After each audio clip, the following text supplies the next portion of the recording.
Remembrances. Health changes. Dad. A few days ago we found out my boyfriend's dad has cancer. He hadn't been feeling like himself for some time and had been hiding himself away in his bedroom more and more.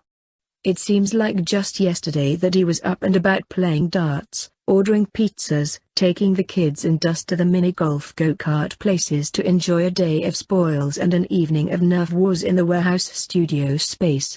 Suddenly there is talk of chemo and fist-sized tumors, and the news has rocked our very foundation. We were still reeling, our whole household in shambles yet over the loss of our dear little cat Piggy, and suddenly life throws us another curveball.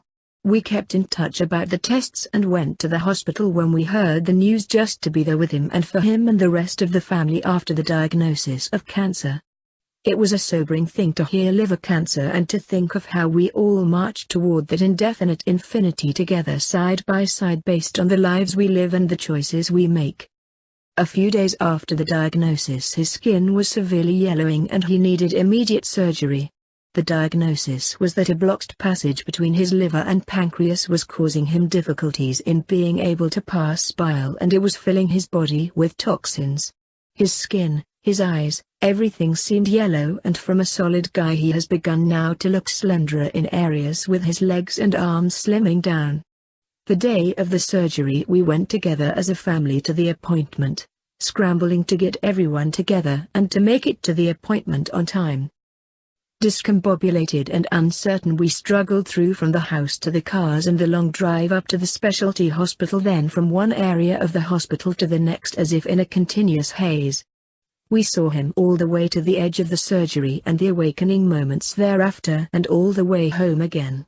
When we heard the surgery did the trick and stents were placed for drainage and everything went as planned, we were utterly grateful for the space of things being somewhat okay. Yet, between us things had drastically changed in ways that were difficult to pinpoint. Since the procedures and tumultuously uncertain news, he has dwelt in darkness and isolation. We have come several times to visit, to be there with him for football games and family birthday parties, and yet despite us encouraging him, checking in, he stays in his room only coming out for a cigarette periodically. He just wants to lay down and rest, maybe get up later when the pain subsides. There is a sense of melancholy settling in among us as we try to grapple with the changes and how we are going to relate and react to each other hereafter. The cancer is everywhere now, news of the ways it has spread enveloping him and us in the deadly grasp as the days drearily plod forth, news that is forever incomplete and days passing again much as they once had before, except now we have forewarning event.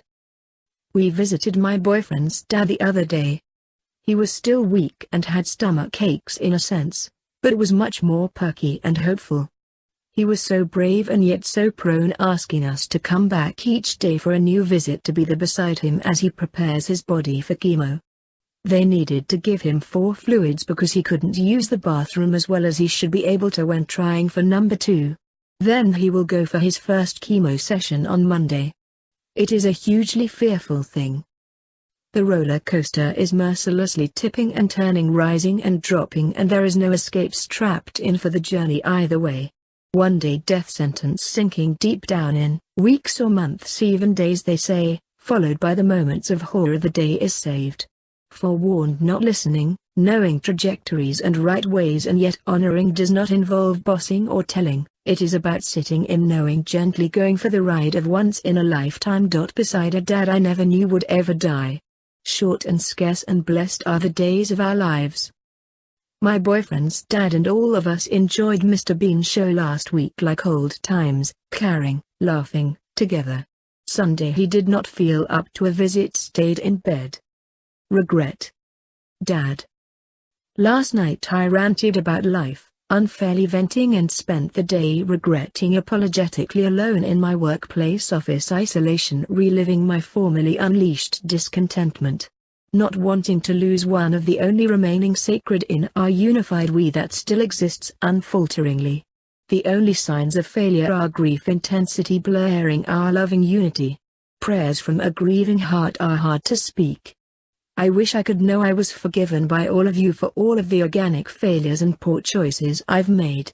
I am trying to recommit to my boyfriend and our journey, but I am falling into the abyss where I don't know myself anymore. Dad.